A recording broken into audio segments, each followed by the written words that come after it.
नमस्कार प्रिय मित्रों, एक बार पुनः हिंदी द बेस्ट टीचिंग में आपका स्वागत है।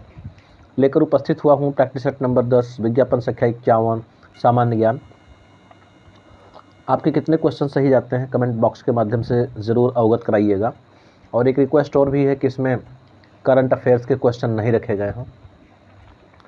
और एक बात और कहना चाहूँगा कि चैनल को ज़्यादा से ज़्यादा सब्सक्राइब करें।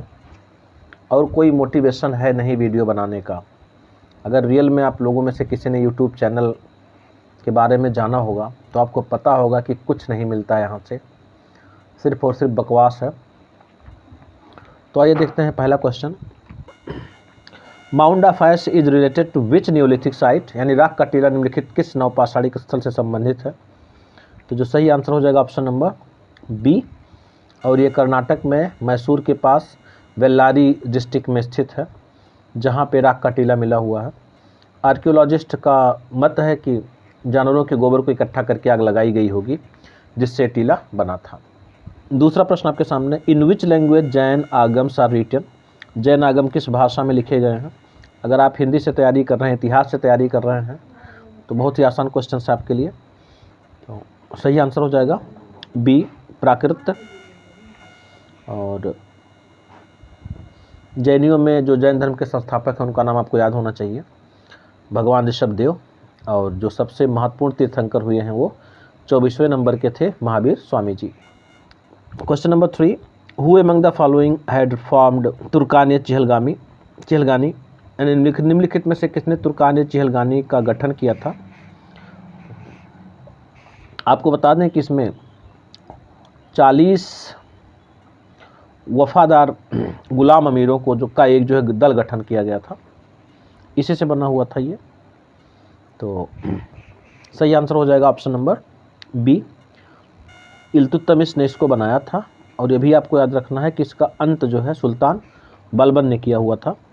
तो इल्तुतमिश भी लर्न करना है आपको और बलबन भी याद रखना है। Question number 4, who started the practice of recovering land revenue directly from the farmer, सीधे रैयत किसान से मालगुजारी वसूल करने की प्रथा किसने आरंभ की। 4 ऑप्शंस आपके सामने हैं। जो सही आंसर है ऑप्शन नंबर ए, ये काम किया था शेर शाह ने। 5वां प्रश्न, who among the following leaders did not believe in the drain theory of दादा भाई नौरोजी, यानी निम्नलिखित में से कौन दादा भाई नौरोजी के उत्सारण सिद्धांत में विश्वास नहीं किया था या करता था।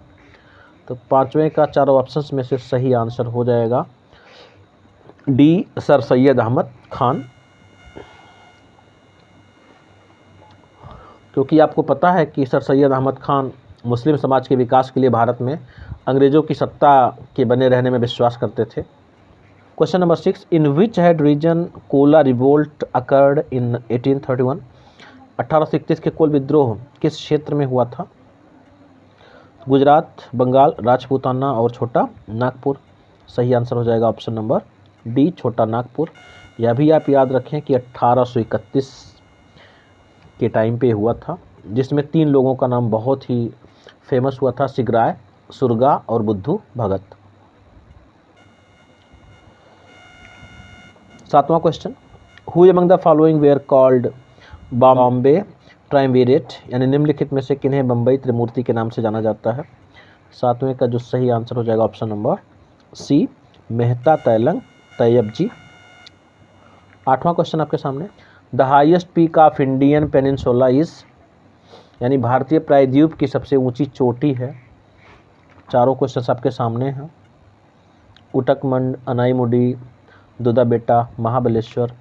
तो जो सही आंसर हो जाएगा बी, अनाईमुडी है वो। और ये भी जान लें कि इसकी ऊंचाई जो है 2695 यानी 2695 मीटर है। दूसरे नंबर की जो चोटी है उसका नाम दोदा बेट्टा है और तीसरे नंबर पे नीलगिरी आती है। 9वां प्रश्न, निम्नलिखित में से क्या सुमेलित नहीं है, यानी आपको देखना है कि कौन सा पास या दर्रा किससे सुमेलित नहीं है। सिपी किला हिमाचल प्रदेश, लिपुलेख उत्तर प्रदेश, नाथुला सिक्किम और जोजिला कश्मीर। बड़ा ही आसान क्वेश्चन आया हुआ था। किसी का भी गलत नहीं होना चाहिए।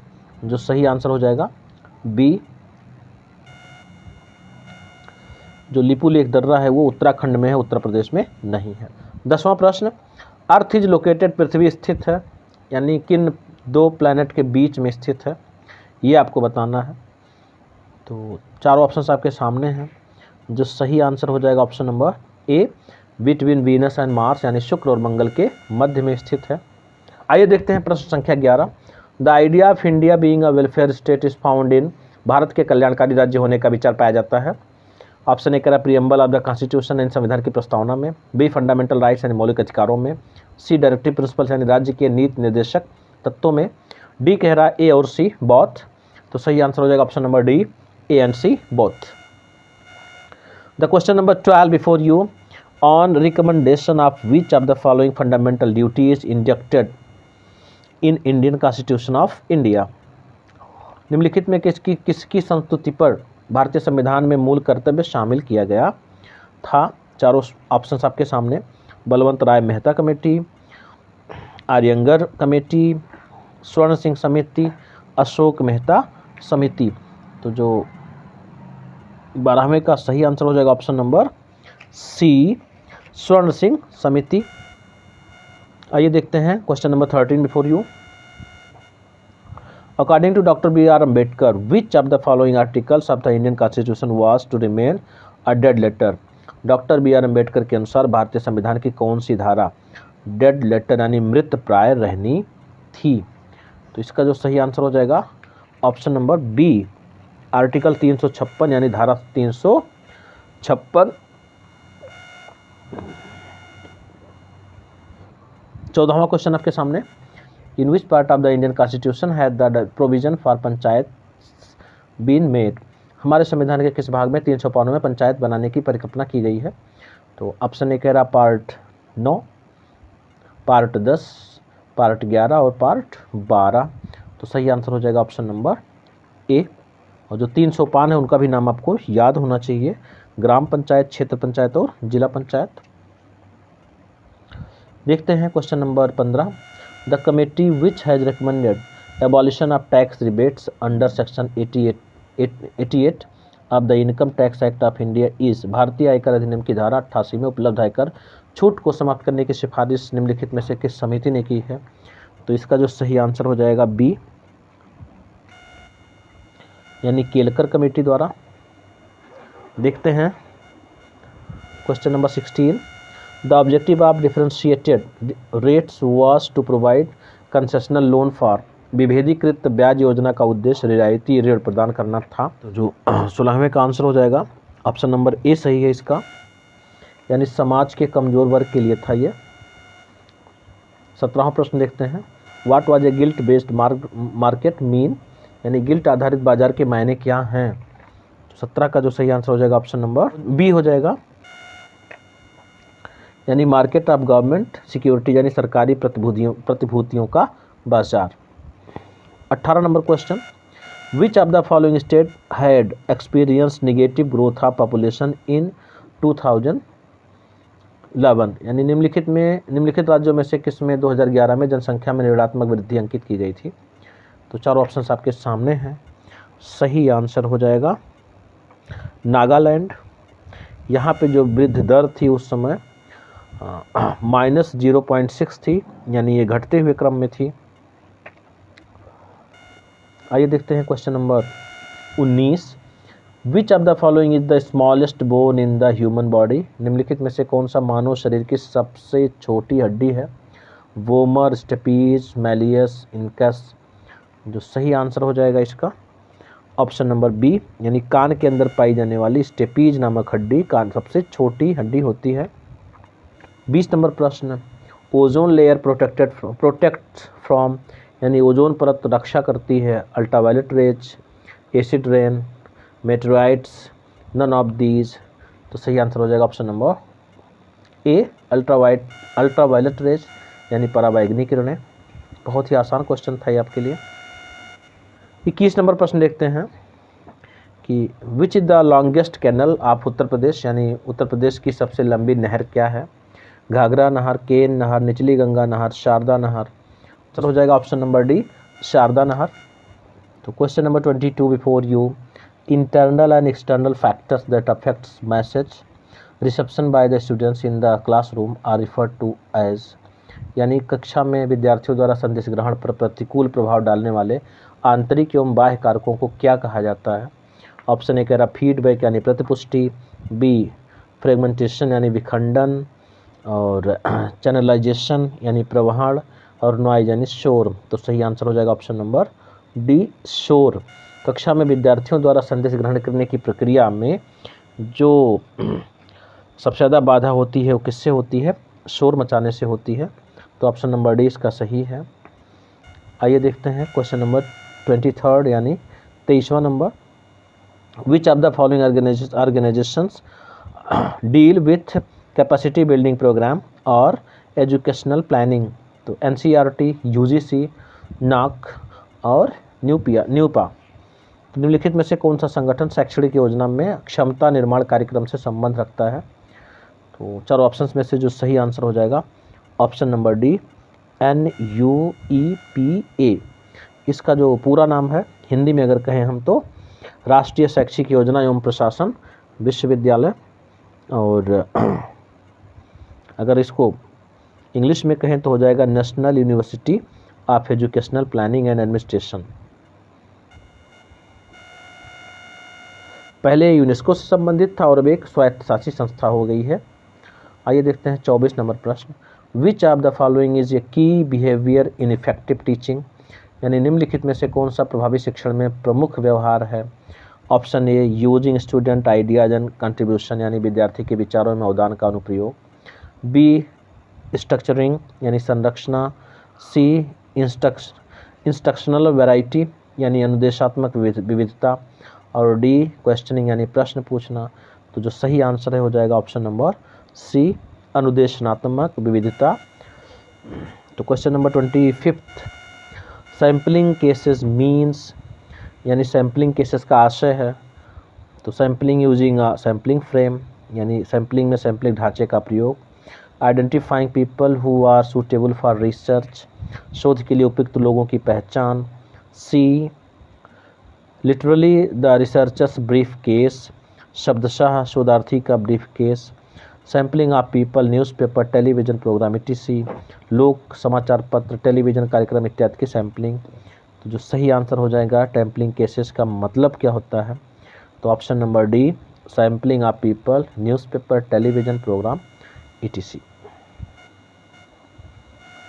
आइए देखते हैं 26 number question, the format of thesis writing is the same as in preparation of research paper article, यानी शोध पत्र या लेख तैयार करना, b writing of seminar presentation, यानी संगोष्ठी प्रस्तुतिकरण का लेखन, सी रिसर्च डिसर्टेशन, यानी शोध के लघु शोध प्रबंध में, और डी प्रेजेंटिंग अ वर्कशॉप और कॉन्फ्रेंस पेपर, कार्यशाला सम्मेलन में लेख प्रस्तुत करना। तो सही आंसर हो जाएगा इसका ऑप्शन नंबर सी, शोध के लघु शोध प्रबंध में,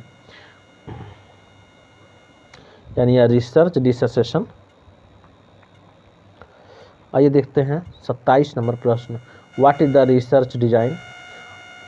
ऑप्शन ए कह रहा a way of conducting research that is not grounded in theory, यानी शोध संचालन का तरीका जो सिद्धांत पर आधारित न हो, और be the choice between using qualitative और क्वांटिटेटिव मेथड्स, यानी गुणात्मक या परिमाणात्मक पद्धतियों के उपयोग के मध्य विकल्प, see the style in which you present your research finding, a graph, वह शैली जिसमें अपने शोध खोजों को प्रस्तुत करना चाहें जैसे graph, D a framework for every stage of the collection and analysis of data, आंकड़ों के संकलन और विश्लेषण के प्रत्येक स्तर के लिए एक ढांचा बनाना। तो सही आंसर हो जाएगा ऑप्शन नंबर डी, शोध डिजाइन एक ऐसा ढांचा है जो सामान्य शोध के समय अनुसंधान करता आंकड़ों के संकलन और विश्लेषण के लिए प्रत्येक स्तर पर निर्मित करता है। The question number 28 before you, photo bleeding means, यानी फोटो ब्लीडिंग का क्या अर्थ है, फोटो क्रॉपिंग, फोटो प्लेसमेंट, या फोटो कटिंग, या फोटो कलर एडजस्टमेंट। तो सही आंसर हो जाएगा ऑप्शन नंबर बी, फोटो स्थापन यानी फोटो प्लेसमेंट।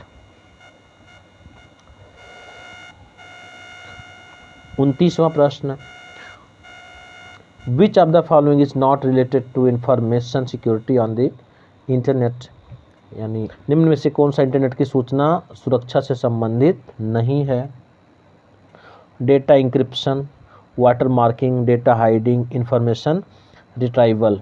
तो सही आंसर हो जाएगा option number D, information retrieval जो है ये इंटरनेट की सूचना सुरक्षा से संबंधित नहीं है। बाकी डेटा इंक्रिप्शन, वाटर मार्किंग और डाटा हाइडिंग ये सब सुरक्षा से संबंधित हैं।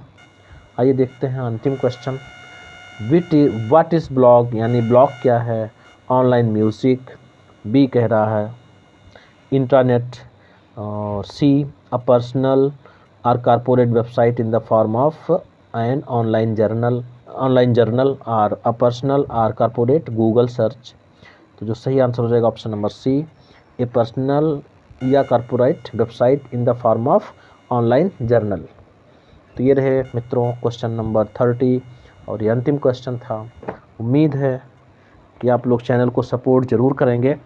धन्यवाद वीडियो देखने के लिए।